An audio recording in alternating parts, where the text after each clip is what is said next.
In the bottom left starting location in the red, he is our Zerg player, soO. I confess to you something I almost said in Ragnarok because this is going so fast. So quick, Tasteless. But his opponent over here in the middle of the map. Spotting the center of the map. It's ByuN. Going for Proxy Reapers here in game 2. Playing a more macro-oriented, really unique timing push style in the first game, which is what he was known for even back in Wings of Liberty when he was making consistent round of 4s. He was playing long games too, and half of his games, like half his games were all-ins or timing pushes. The other half were, like you said, were record-long games. Very famous for that. This is how you do it, boys and girls. This is how you win a best of 3. And then when you take men, they go, you don't even play the game right. You go, shut up, man, you lost. You know, this is, those of you guys always wondering, oh, why is there no stream for the qualifiers? What are the qualifiers really like? We don't really know, we just see the results. Sometimes the qualifiers look like this. You know what the maps are, you play a best of 3, you move on or you lose, and you see like a series of games played in that day. A best of 3 often looks just like this. You have an aggressive all-in, then maybe a second one like in the previous series, or you play one normal game and then suddenly you pull on a super aggressive move while the other player is trying to kind of recover from what happened in the first game. Now, this is not going to be an all-in, it's just one proxy barrack, so it's an aggressive Reaper, but he's expanding behind this. Yeah, initially when we saw that barracks, I thought, oh man, he's going to do the really aggressive build that we have seen some Terrans do with the double Reaper. But this can really put Zerg in an odd spot. Already see thinking, oh man, there's a Reaper in here. This is way too early. Bouncing the drones off the gas, very nicely done. And you know, this may cause soO to overreact. He might actually think more Reapers are coming than they actually are. He's adding those queens now, but the second Reaper hasn't appeared, and I think soO is starting to realize, okay, this is definitely just one Rax Reaper. He's going to kill a few Links here, actually. You can't be losing those. There are some great follow-ups Terran can do here, especially involving drops. Absolutely. And this is more of an extreme version of the build that we saw in game number 1. In game number 1, it was just one Reaper, and then he kind of positions the Zerg in a certain way in text. But it looks like with the factory coming this quickly, he definitely has more plans this game. All right, now let's see if ByuN can keep that second Reaper alive. Playing very, very dangerously with it, but will escape. Third CC on the way with that factory. I think we are going to see a drop follow-up. Needs to actually make that into an orbital, but there he goes. But, you know, I feel like soO is somewhat on the defense here, but is now starting to realize, okay, I just need to power up my drones. I can deal with these 2 Reapers now with queens alone. Barracks is back home. Yeah, nice position there for the Barracks. Floats that back home immediately. And let's see where ByuN takes this game. Now, soO, I would say it's the most well-rounded Zerg that's here. Yeah, amongst all the Zergs that are here now. So he's definitely somebody who's pretty crafty. He's definitely somebody who knows how to recuperate. ByuN definitely overstaying his welcome there. Yeah, Ling speed was inevitable. Yeah, he looks pretty frustrated there. Looks like he was just looking at something else when the Ling attack occurred. He still almost saved one Reaper, but not good enough. Now, this Overlord does scout very important, this tech lab on the barracks. Let me tell you something, man. Just a small thing to point out, but it may be a bigger deal later. Having a tech lab in the corner of your base like that, if Zerg techs to mutas, that's going to be picked off. Yeah. And we may see that as the lair is already halfway along. The upgrades from the tech lab, pretty good, Wolfie. It certainly is. Now, the Liberator coming out here is going to be able to push the Overlords back, but notice one thing. He still hasn't started Stim, and that tech lab was scouted. This may be to throw the Zerg off, but based on the fact he's adding 2 additional barracks, it looks like he wants to start Stim. I think he's going to start Stim. He just needs to do it. He has not yet done it, and that's starting to become concerning. Huh. He still hasn't got that going. He has enough money for it. He is getting these Liberators that are coming up here now. There it goes. I feel like that really hurts his window to be aggressive, though. Well, no, I think that's as soon as he could have gotten Stim in this case, because he was focusing on getting some starport tech, and he did want to get the Hellions out. Obviously, with these Hellions, he does want to be careful about Ling surrounds, since the Reapers, normally you combo them with the Hellions at this phase of the game. By the way, the Liberator is going to come around here now, and this is clearly par for the course in this matchup.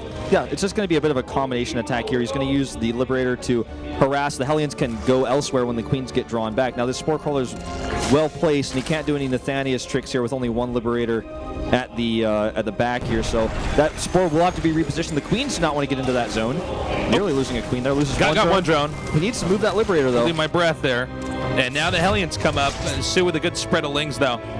But notice how far behind ByuN was in supply and how quickly he's caught up, because a lot of drones are losing mining, is forcing soO to multitask, and soO has also been waiting for that Spire to finish. It's now finished. They can make about 8 mutas here right Wolf to start. Schroeder, you beat me too. I was going to say this. He's going to have a lot of mutas. He might be able to get the combat shields when that starts coming next here. Now, the Spire is well placed. He hasn't scouted that. He did scan for it at the natural. He's not going to find it. I think it's time to start adding some turrets, though, because he doesn't know what's coming. Okay, there they go. First turret's coming up. He should realize at this point that mutas are going to be on the way, and they will push this Liberator away for good. Now, when that armory finishes, he's going to have Hellbats, Stim, and +1/1 will be coming along very soon, so he might actually just try to push to do damage. Okay, the Liberator does go down. Bit off on the timing for Zerg there, because that was going to happen. The absence of any other Zerg units there when he was poking in should have indicated to him that mutas will be there, and the Liberator would not stand a chance. He should have regrouped that with his army, but let's not be too critical here as a push is coming that's already pretty scary. Right now, ByuN and soO dead even in supply. No Baneling Nest. Baneling Nest isn't finished. It's only halfway done. He's going to have to rely on mutas and lings to hold this push, just like last game. He's got a much better chance of it this time, but I feel like... Oh, man, with these Hellbats here, this is pretty scary. Yeah, and now here comes the Mulas trying to buy him anytime he can. And you know what? If he gets over the third base here, I mean, he can take out the Evo chambers, he can get the drones. There's a lot. And in fact, with the way these buildings are set up, I don't even think Ling's can attack him here, He's man. not even moving his drones, Tasteless. This is a terrible situation for soO. I think this might actually just be too much. Are you serious? He skipped the Baneling Nest twice in a row. ByuN might have been studying him. He's like, I see you on the ladder. You know it was me. I think soO just got downloaded by ByuN. Yeah. And the second wave of reinforcements should be coming here. And actually, with the army relocated on the ramp, he just puts 3 Hellbats there. And nothing is going to be getting down here with any efficiency. That's definitely the case. Look at that. Not even cleaning this army up until the mutas come down. I think he's got just barely enough mutas to hold this off. But look at the worker count. 58 to 44, and it's going to be less than 44 in a second if he doesn't move these drones. Okay, it looks like he escapes unscathed there. But ByuN has 2-2 on the way. He has 3 bases, and he's got another follow-up bio push ready to go. This base isn't mining. 25 drones died. This lack of the Baneling Nest is a hole in soO's playstyle that ByuN has identified. Whoop, gotta be careful. ByuN knows he's got just a little bit of an edge here. He can't make keeping drones. the pressure on. Yeah, he can't make drones while this is happening. Can you check on your PC? The Baneling Nest did finish, right? It did. He's got 6 on the way, but that's all he's got. He doesn't have a single Baneling on the map. I knew he was making that. I thought he might have canceled just for a split second to get more Lings because he was panicking about the attack, but he does have Banelings coming here. So ByuN, it's quite possible he's overextending here. The mutas can stay in the back and chisel off bits of the Terran army as the push comes. This is quite a big map. So remember, it can be pretty arduous for Terran to push all the way across it. All right, well, he's up against one of the best Zergs at control in the game. He's targeting down the Banes first, though. Don't overextend, though. ByuN coming out. Now he's backing up. Into Widow Mines. A lot of those units get targeted down, but this is still going to be a better trade for soO. This is what I was worried about. I think it was not enough to warrant him doing the second push. I think he probably should have just started powering up and waiting, or he should have had more reinforcements come with that initial attack and backed off a little bit. Now there's a huge Mulas count. That was something that soO never lost. No matter what happened in this game, his Mulas count has stayed high. And it looks like ByuN's going to ignore the Mulas, use only rallied units to defend and attack this base. Now, soO has never gotten a 4th, and in Legacy of the Void, getting a 4th is even more important than it was in Heart of the Swarm because your base is starting to mine out. His main is getting low. Yeah, and Terran gets a 3rd much more easily here in Legacy. So, a strong number of units staying back to defend, but that does mean those... Oh, there's Banelings! Oh! He didn't get it. He's got to be careful. Uh-oh. There's another Widow Mine. Keep close eye on these 2 other Widow Mines. Oh my God! Taste I sound like I'm a lawnmower you're trying to start up. I'm like, This is still too much Zerg, though. I don't think he can commit here. He does not have enough. He does not have enough to go up that ramp, up into the creep, into the speed banes, even with 2 Liberators here. This could be a mistake. This could be another overextension. Well, he's got to be careful. The Overseer has identified the location of that Widow Mine. And he's going to try to come up here onto the upside, get a better angle, and he's doing that right now. Liberator's coming back right now. We don't know the HP on these mutas. No, it's definitely enough to be fine. He will survive this. But again, ByuN trades okay. I wouldn't say that was a good trade at all, but I would say it's 2 upgrades to +1 Carapace just finished for Banelings and Lings. The next push is coming. 2 to upgrade advantage. If he actually waited, I think this could have been so much more powerful. Now he's got a Thor, and it's pure Marine.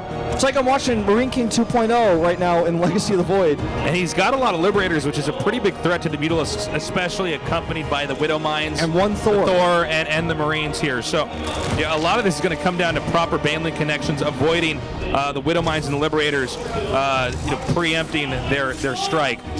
All right, here we go. This is a good spot to attack here. Okay, now the Thor and those Liberators are going to destroy the Mutalisks, but there's enough on the ground to survive the attack.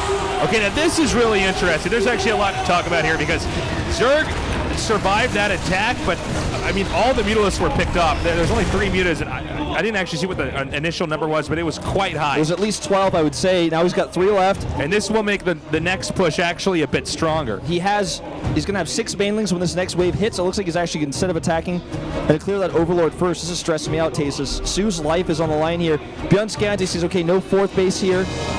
So he knows it's on, well, he knows there's no 5th base there because he just saw the 4th. But he's got a strong push here. soO needs more Banelings, and he's out of money. He's barely able to afford 2 Banelings at a time here. All right, here we go. He's got a decent position. Mutas have been replenished, though. There's 11 now, and plenty more Banelings are morphing. 24 more Lings are on the way. Kind of an odd image here, long-distance mining, and he now moves that command center to that location. Oh, good position here by ByuN on the high ground. This is going to be very difficult for Zerg to engage with. It's going to make the Banelings are going to be totally worth this. That is really sexy. I love that. And now, hold on. He's got his reinforcements on the wrong side. They're up here. This is not going to be much easier now for ByuN. No, it's not. I don't think he has enough to deal with these Mutalisks, but he's got more reinforcements coming in. Remember, he's got 2 upgrades on these Marines, but it's not enough. He has to turn around. I think this is the tipping point in this game. I think ByuN has overextended too many times. I think a simple counterattack by Zerg just swallows up the space that we have over here. Now he's about to have 3-3. seems to know that. He's about to have 3-3. That's true. Very true. But it's still so much Zerg. This is a crazy game because it's like it's basically ByuN's trickling army versus soO's powerless army. The upgrades are better. He trades well, but he's running out of steam. He has to hold on to this 4th base. And I feel like waiting until he's maxed now because he's going to have that upgrade advantage is probably the best course of action. Oh, he's moving this Thor out right when the Mutas come in. That's unfortunate. Mutas come in here ideally to pull back some of the Terran's army, and that's been effective. soO rapidly growing. He is taking a 5th base now, and what better time to take it? He's going to be mining out the remainder of his main very soon, so he can just swap the drones in his main over to that 5th base, as it will be finishing shortly. Looks like ByuN at the same time gearing up for another counterattack. Yeah. And with ByuN's army kind of split down the middle here as far as defense to offense goes, he's got to be careful. Now, one thing that finally happened in this game was soO was able to sit down and make some Banelings. He's got 19 Banelings on the map now. He's feeling a lot safer than before. So this attack should be his easiest one to hold yet, even with the 3-3 upgrades. I feel like ByuN needs to micro like a god, better than a god, Tasteless, I think, and hold this attack. I don't think he can do it. Well, hold that thought, actually. You know, here comes the second barely wave. put this up, and he has more Widow Mines in the back here. Yep. Let's see. This is 3-3 Terran versus 1-2 Zerg, and that's not enough. You know what? He had some of that army pulled down there, and that really allowed the Marines to optimize the damage. He takes the rest of these Marines. Oh, and the Thor comes down here. And this is soO's most important mining base. This base is not mining. He just transferred his drones there. You can actually kill this hatchery, though, and more reinforcements are coming across. soO does not have enough money for upgrades. He doesn't have enough money to get his Lings better upgrade. He doesn't have enough money for high. He's got about 10 seconds to attack into this. Actually, 10 seconds was a little bit too much even for me to say. He's going to lose his hatchery, I think. It's gone, but he has another to base. Engage us. He's just going to lose this. He's just going to lose it. He's going to give it up. He's going to sack it in the hopes to have a stronger army later on. Man, ByuN, this guy is pretty sick. He's not playing like everybody else either. He kind of has his own way of doing things. He's just engaging over and over. It kind of reminds me of like Flash in a TVZ. Yeah. Or the innovation we used to know in Heart of the Swarm. Or even like the Polt of like super old days. All right, here comes the attack at this base. And with all these Mutalisks out of position, he can kill this planetary, but it may cost him the game as no Mutalisks are here. There's a huge, great setup for ByuN as well. At this base, he's got his Marines pre-split. The Banelings are trapped, and he gets this base for free. I don't think the Mulists are ever going to be able to equal what this has done. Oh, that line of drones! Oh my God, it's a massacre That's over game here. over. That's it. I think it's going to be really difficult for soO to actually recover from this. He didn't even get the base. Yeah, there it is. ByuN wins 2-0. He takes it 2-0. What Oh my a God. weird start to the SSL. Crazy, man. Crazy games. 2 upsets. 2 SKT players are out. 1 of our 3 Terrans are out. And ByuN, in his first game back in years, defeats soO and moves to the round of 8. What a great tournament start this has been already. ByuN running across the stage. He is by far the fan favorite in the studio tonight. The old are being dethroned by the new here. The guys who are the very best in Heart of the Swarm may be obsolete. All right, let's see what ByuN has to say here. Tell me, Wolf. 승리하시고 기쁘셔가지고 저기서부터 막 So you won. Don't you 지금 소감이 feel great? 어떠세요? Aren't you happy? How do you feel? 좋아요.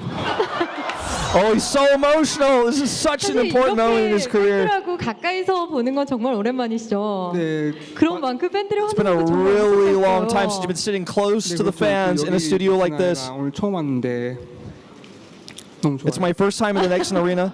적응하는데 힘드시진 않으셨나요? It's a great arena to play in. 거기 그 부스 안에 제가 집에서 쓰는 모니터가 있더라고요. 네. He said he's actually using the same monitor in the booth that he brought from home, the same one that he uses at 예선전 home. 때는 사실 변현우 선수가 So it felt like home. 몸이 안 Oh, I 좋았던 love that. I love that. 예선전이 끝나고 많은 팬분들도 걱정을 하셨잖아요. 네. So all the fans are really 몸은 worried. 어떠세요? 더 안 좋아졌어요. 경기력은 더 좋아지신 것 같아요. 아니에요. And a lot of fans are worried about his health. 알 텐데 저 오늘 After the qualifiers, he looked really sick. He said he's not feeling very well today. 여기 But he was still able to 지금 perform You well. must be feeling 야유가 pretty sick. 야유가 That's right, tasteless. 환상적이었어요 경기력이. 아 근데 진짜 게임할 때랑 이제 부스 밖에서 볼 때랑 너무 달라요. 네 다른 It's 사람 so different when 같아요. you're playing in 게임할 the 때는 booth. 그냥 거침없이 그냥 when you play at home. I got a story after this, by the way. 원래 But go 이런 ahead. 성격이 아니었는데 네.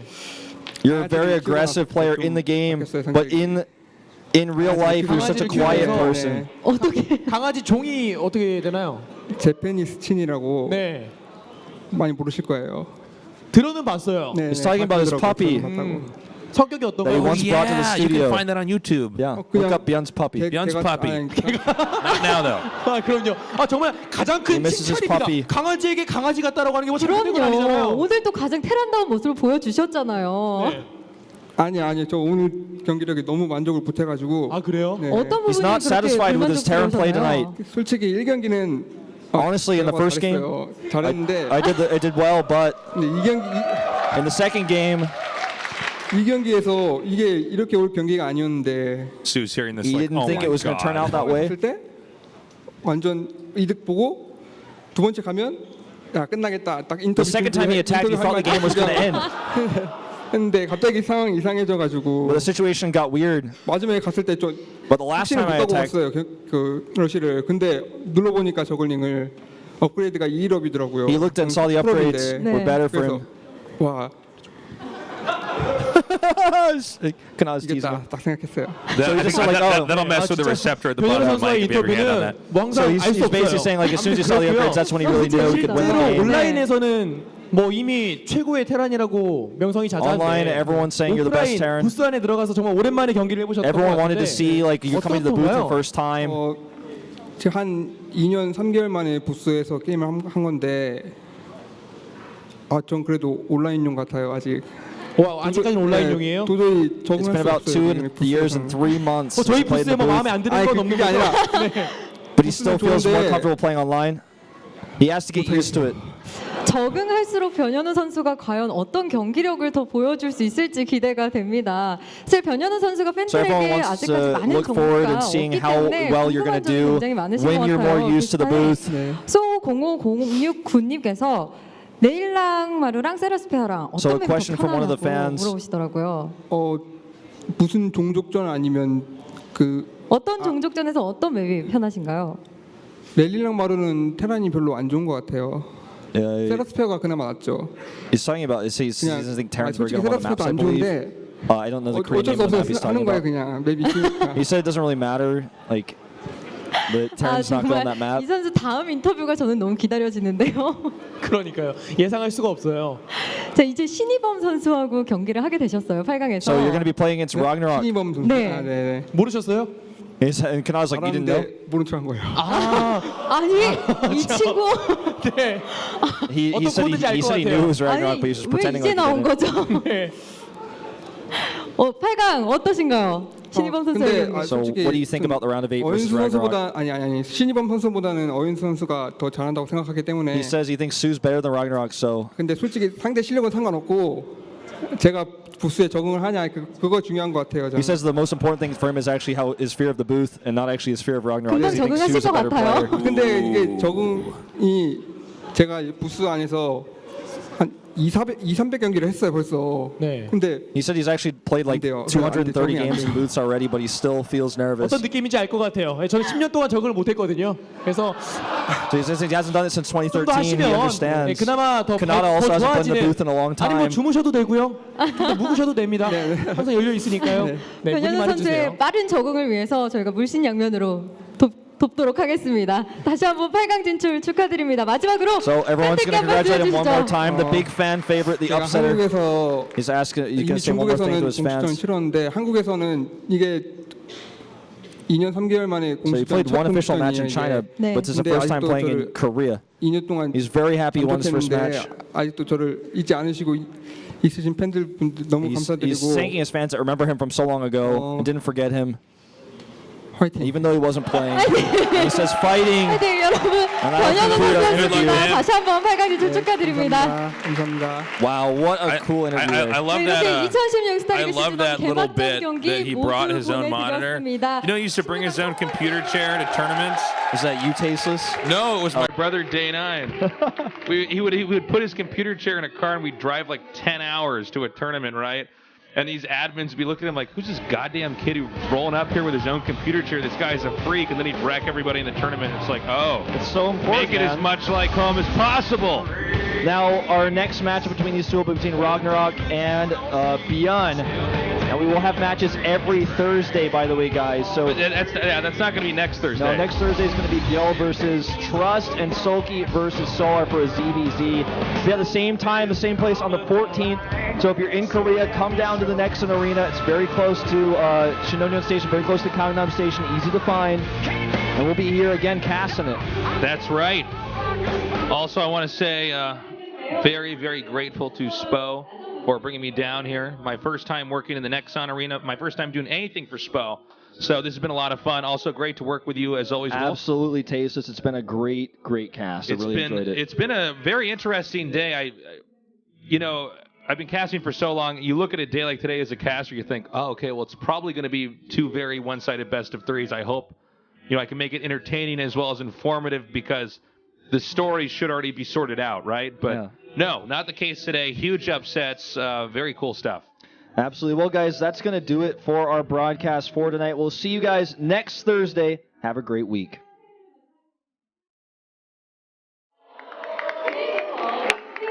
금요일에 펼쳐지는 2016 GSL 시즌1 개막전 경기 역시 여러분의 많은 기대 부탁드리겠습니다. 지금까지 스타리그 2016 시즌1 개막전 경기 저와 함께 하셨습니다. 다음 주 이 시간에도 16강 경기로 저는 다시 찾아뵙겠습니다. 다음 주에 뵙겠습니다. 시청해주신 여러분 감사합니다.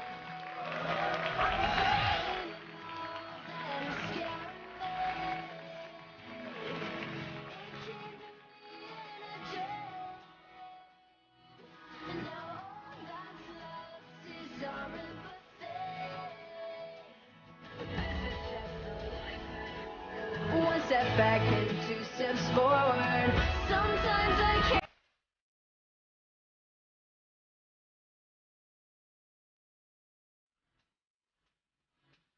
잘하는 것 같기도 하고 못하는 것 같기도 하고 약간 애매한 지금 당장 힛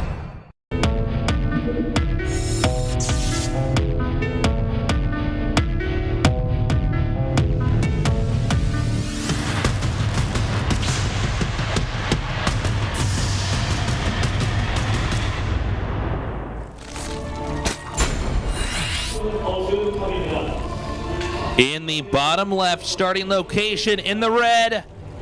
He is our Zerg player, soO. I confess to you something I almost said Ragnarok because this is going so fast. So quick, Tasteless. But his opponent over here in the middle of the map. Spotting the center of the map. It's ByuN. Going for Proxy Reapers here in game 2. Playing a more macro-oriented. Yeah, amongst all the Zergs that are here now. So he's definitely somebody who's pretty crafty. He's definitely somebody who knows how to recuperate. ByuN definitely overstaying his welcome there. Yeah, Ling speed was inevitable. Yeah, he looks pretty frustrated there. Looks like he was just looking at something else when the Ling attack occurred. He still almost saved one Reaper, but not good enough. Now, this Overlord does scout very important, this tech lab on the barracks. Let me tell you something, man. Just a small thing to point out, but it may be a bigger deal later. Having a tech lab in the corner of your base like that, if Zerg techs to mutas, that's going to be picked off. Yeah. And we may see that as the lair is already halfway along. The upgrades from the tech lab, pretty good, Wolfie. It certainly is. Now, the Liberator coming out here is going to be able to push the Overlords back, but notice one thing. He still hasn't started Stim, and that tech lab was scouted. This may be to throw this. Game number one. In game number one, it was just one Reaper, and then he kind of positions the Zerg in a certain way in techs, but it looks like with the factory coming this quickly, he definitely has more plans this game. All right, now let's see if ByuN can keep that second Reaper alive. Playing very, very dangerously with it, but will escape. Third CC on the way with that factory. I think we are going to see a drop follow-up. Needs to actually make that into an orbital, but there he goes. But, you know, I feel like soO is somewhat on the defense here, but is now starting to realize, okay, I just need to power up my drones. I can deal with these 2 Reapers now with Queens alone. Barracks is back home. Yeah, nice position there for the Barracks. Floats that back home immediately. And let's see where ByuN takes this game. Now, soO, I would say it's the most well-rounded Zerg that's here.